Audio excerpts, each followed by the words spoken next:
welcome. We'll go ahead and call the meeting to order.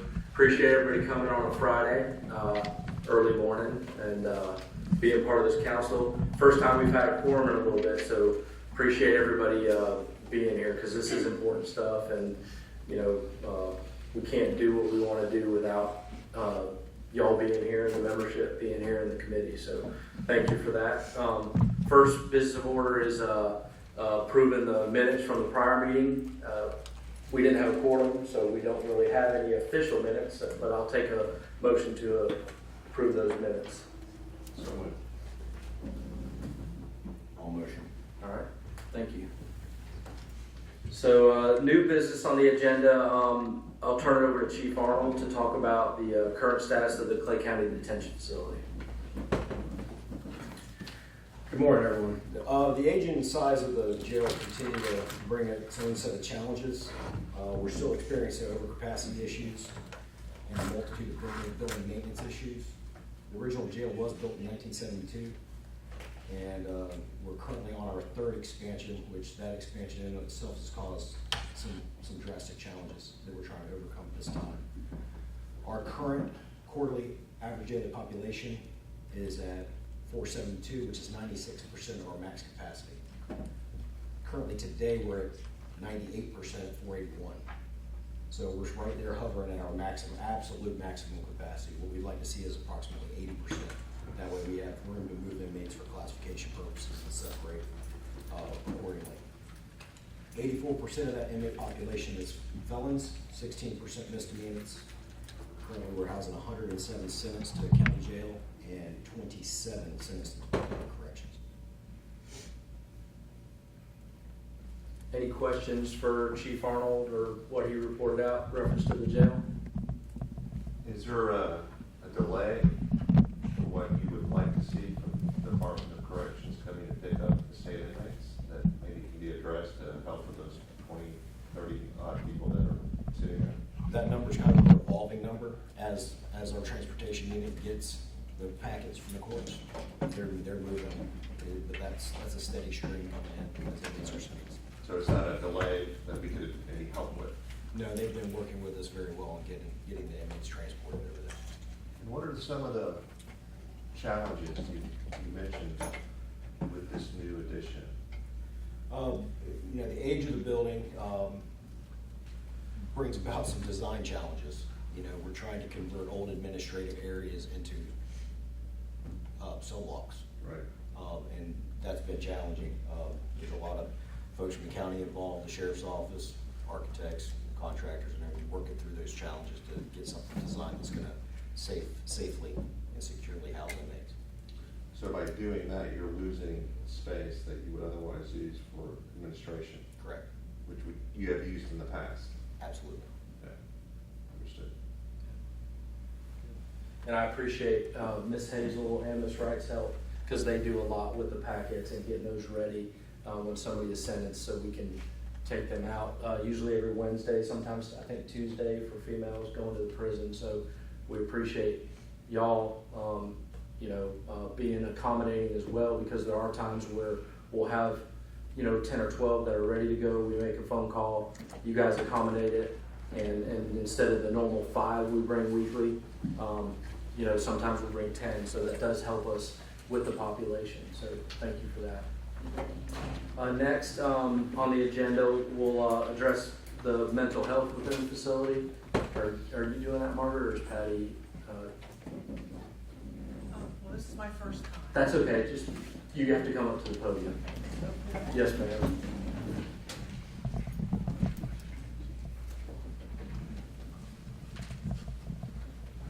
Ms. Pittenger is our medical services manager within the detention facility, and underneath her falls our licensed mental health counselor, and she also is coordinates with Dr. Kokar, who does come into the jail. So we're waiting for a licensed mental health counselor to start next week, a new one. Yes, we do have one coming next week. Okay. Currently we're using staffing for our mental health. We do have 2. They come in 2 to 3 times a week to see our mental health patients. But of course, since we're not full-time, we are falling a little bit behind. But hopefully next week with the new addition, we'll get caught up.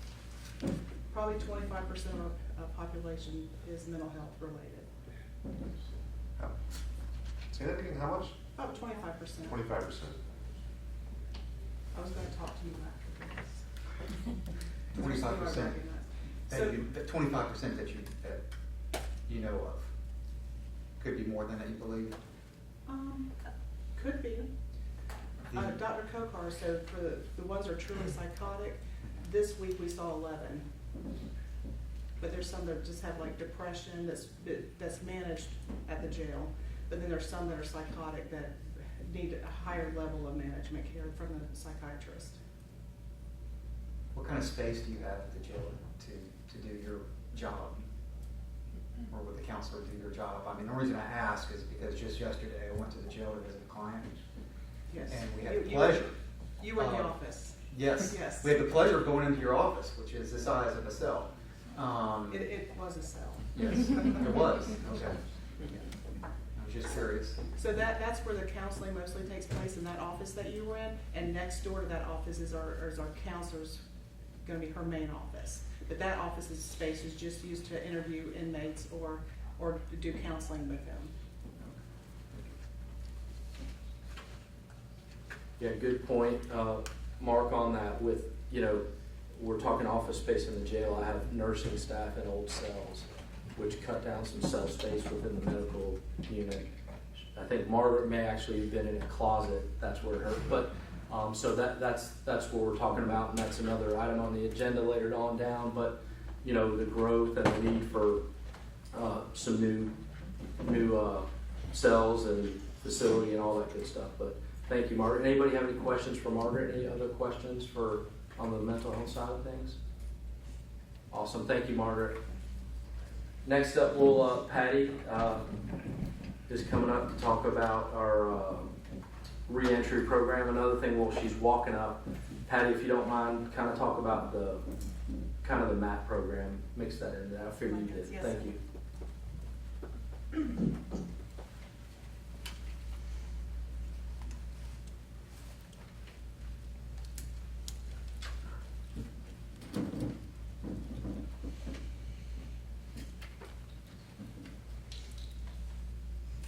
Good morning, everyone. Morning. I'm Patty Atkinson. I'm the Programs Unit Supervisor for the jail. And I'm just going to give you an update of what's going on. I have applied for a grant through the Substance Abuse Disorder Task Force. I'm requesting a grant to expand the Vivitrol program. The program will give inmates 5 to 6 shots prior to them leaving the jail. Counseling will be provided by Clay Behavioral. Clay Behavior will also provide someone to administer the shot and also the Vivitrol as well. Inmates will be required to attend a substance abuse class and also looking for a change. I think this will give our inmates a better chance of sobriety once they go out onto the streets.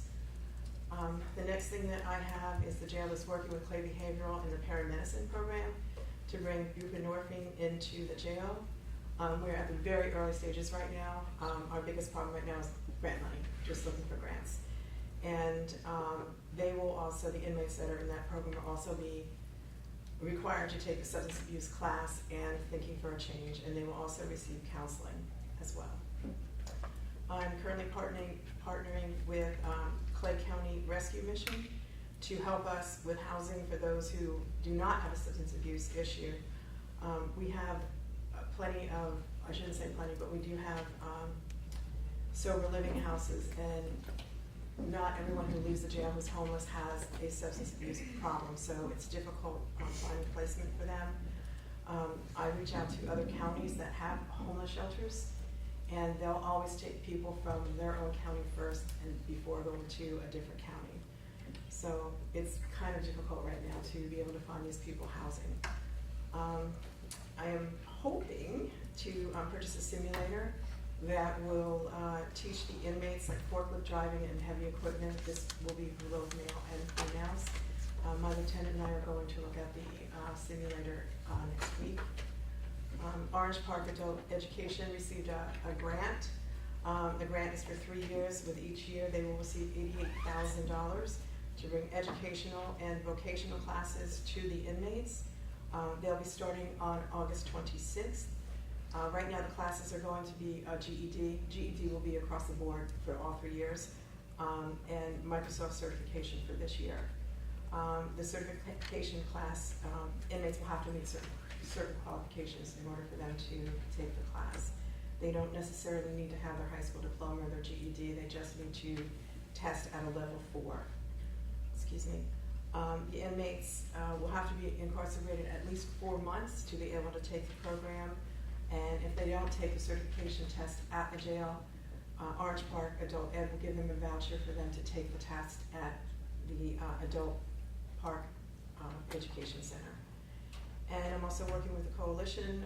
Coalition's been awesome. They've been providing me with bus tickets for inmates who are getting released, and their Veterans Department has stepped up to help me with any issues with veterans. That's it. Really good. Anybody have any questions for Patty and then her group? Do a lot, and we're talking about reentry. So the goal obviously is to make our citizens better leaving than when they entered into the jail. So Patty is, her hearts and soul is into it. We're doing some things with Operation New Hope as well, trying to get that with the Vineyard Transitional Center locally. The overall goal is to have some housing right out back, and to transition some of those inmates to where, they're not going back living on the streets. And, we appreciate everything you do, and truly those are our citizens, our community members, and we have to put our best foot forward, whether it's paramedicine or Vivitrol, working on those things with our partners. I see Chief Herrera back there. Thank you for, being here, and also being a partner in that on the MAP program. It's a big deal. If y'all don't know what that is, that's a medical assisted treatment program. Obviously, Fire Rescue does a phenomenal job out in our community. We looked at it and said, well, why don't we do that within our community in the jail? So with Ms. Toto and Chief Herrera, Patty, we're all collectively, looking. We want to do it right when it comes to the jail. So we're taking some baby steps, and we're going to do a pilot program and things like that. But good things are happening within there, and thanks to you and the partners involved in that. I really appreciate it. Thank you, Patty. Okay, kind of the last thing, and I know Chief Arnold talked about it, we're talking, jail expansion, right? So we're adding 74 still beds on the 3rd floor, 24 on the 2nd floor, and we're in the process of Gene Price, Mr. Latham, they're all in and doing a phenomenal job trying to get that ball rolling. What that does for us, it puts a Band-Aid on our population issue. In Clay County, like you said, in 1977 the jail was built.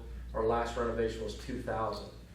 So we need to get up with the times. We're looking to, build a facility, build a bigger jail somewhere. That is our goal, and so hopefully we'll be able to do that. Maybe break some ground in the next 5 or so years. But part of what this council is also set to do is look at 5-year plans for a jail facility, whether and some other things for the county. So with that being said, Judge Whittington, I know he's got some things going on the courthouse side with Miss Green as well, and I'll let him kind of talk about what they're doing on their end as well, with looking to expand and improve, and collectively as a board that we could assist with. Sure, thank you. We've had a number of meetings recently, as a lot of the folks in this room are familiar with it because you're part of those meetings, and some of you are not. What started out as a plan to slowly begin to renovate the old courthouse, the old section that was built in the 70s and 80s, starting with the state attorney's office, has really shifted. And where we are right now, I see we, judiciary, state, PDs, clerks, sheriff, county folks to develop a 50-year judicial master plan, what could serve this county for the next half century. To really start with the most urgent issue is the jail. As we've heard from our folks here at the Sheriff's Department, adding new beds which is necessary. You can't be at max capacity 24/7. You're going to have problems. So something has to change, and even adding new beds, as you've heard, takes away from administration space. So it's really not, it's not a long-term solution. So we are looking at trying to find some space to build a new jail that could work for the future of the county, because it's continuing to grow. You think about how this county has changed from 1977 to 2024. I mean, if you were here in 1977 and I was not, you probably wouldn't recognize it. And I came in 2002, and it's grown significantly since I've been here over 20 years.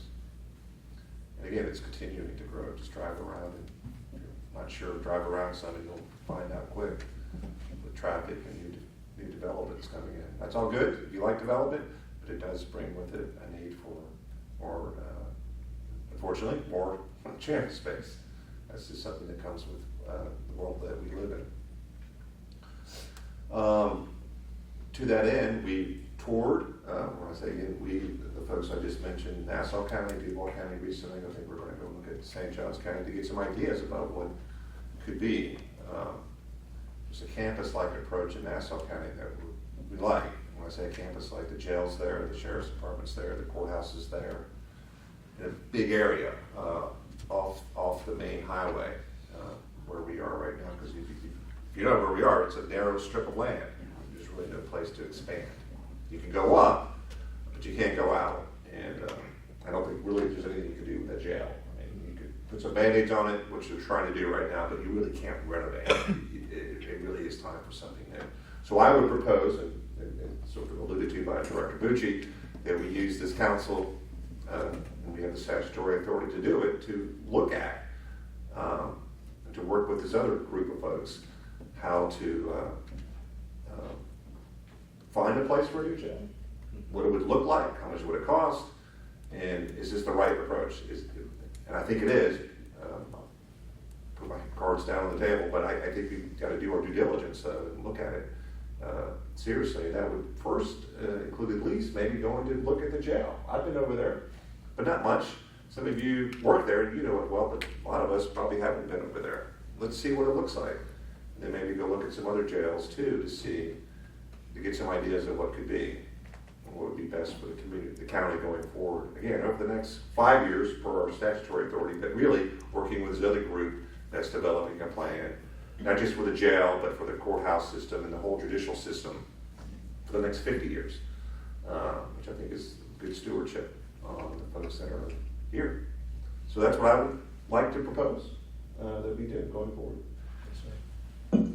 Thank you, Judge. Yeah, and every one of us in here, we have state, public defender, county is back there, county manager, and we could all use some new space, and catch up with time. So I think that's what we need to do, and we'll focus, we'll look at what that looks like as far as who wants to go and do some tours and do some things, and whether it's in our jail, obviously you're welcome anytime, but if we need to go to another facility, we could set that up and get that rolling. So we really appreciate it. Ms. Green? Yes, ma'am.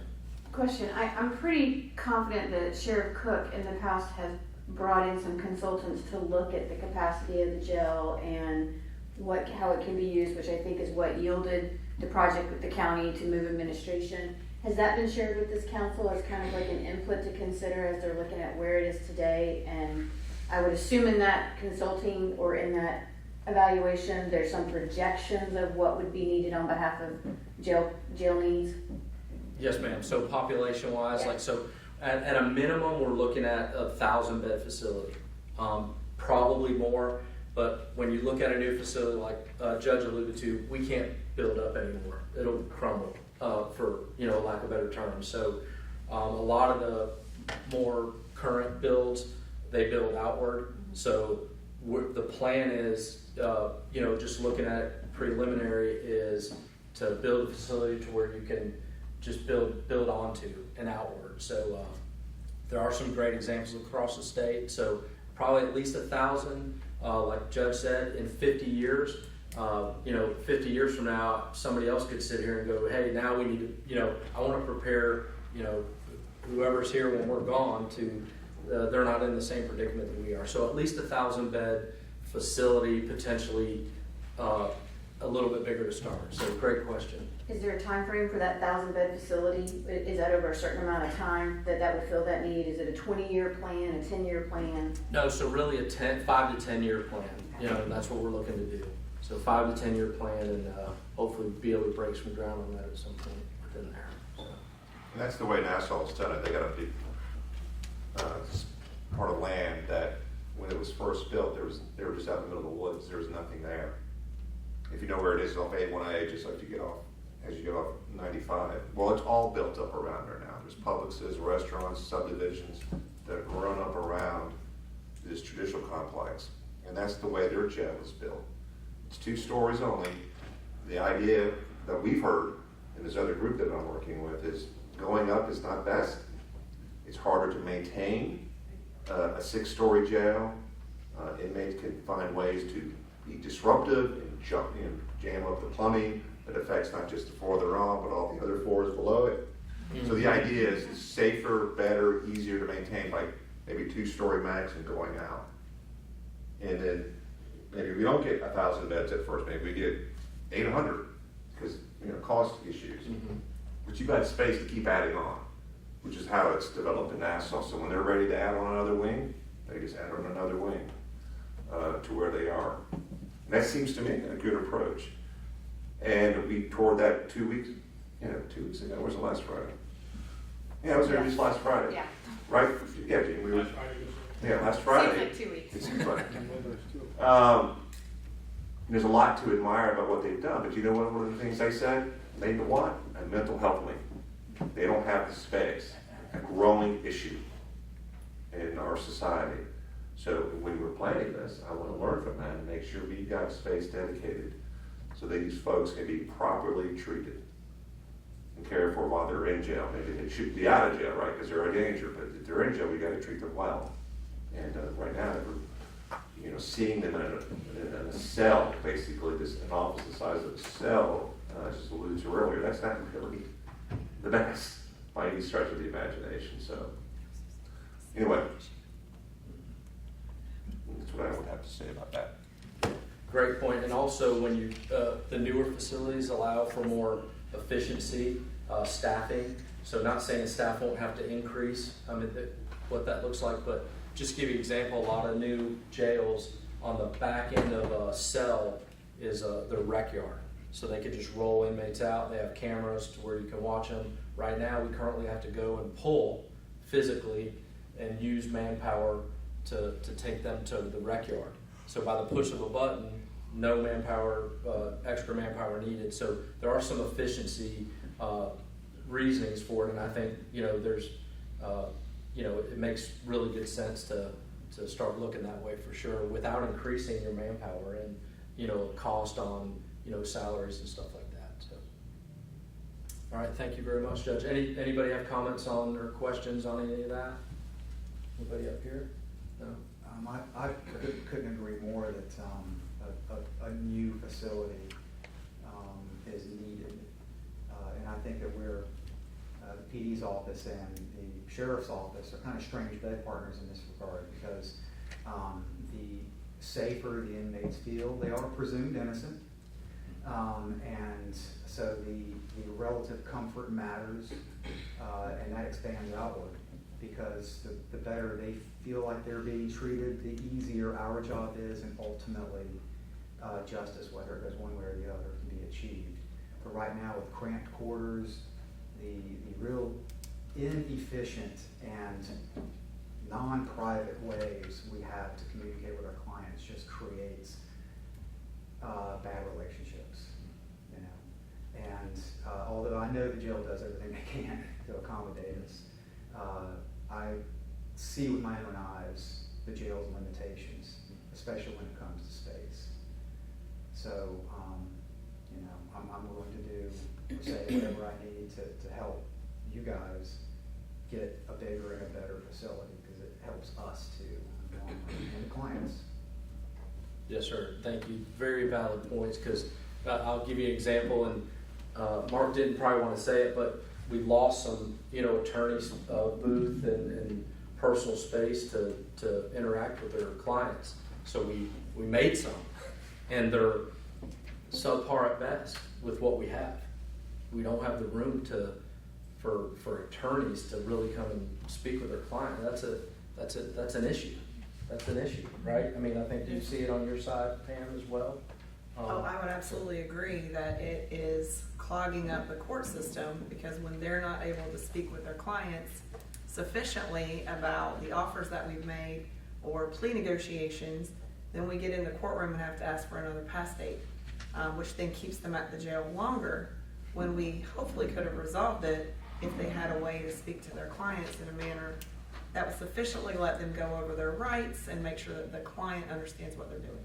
Absolutely, yeah, good point. So thank you both for that, and we'll do our very best to, move forward with that and the plan collectively. So thank everybody for their input on that. One thing before we go to any public comments, we're going to look at in the next meeting. Look, I appreciate everybody being here. This is the best turnout we've had. I'm really excited about that because it is important. It's important to not just the jail, but this community and our community members, to provide the facilities and things they need to thrive and to do it right and get up with the times. We're behind the times, so to get up with the times. And I think this committee and council can assist and help with getting us where we need to be. So I appreciate that. So next meeting, I'm going to add it to the next quarterly agenda, but we might look at a little bit of reorg from the council standpoint. So I would encourage you to be here, to look into that and vote. And I've been, I know the committee's not been on long, but it's as the director of the jail, it's probably not best that I'm the chair. Optic wise, I would say. So we might look at maybe a new chair, and obviously we'll still be involved, and we're all in obviously, but that's something we're going to look at next meeting. So just to kind of put that out there for the grade of the group and let you know that. With that being said, do we have any public comments or any comments from anybody out there? I appreciate everybody being here, and at this time we'll adjourn the meeting. Thank you.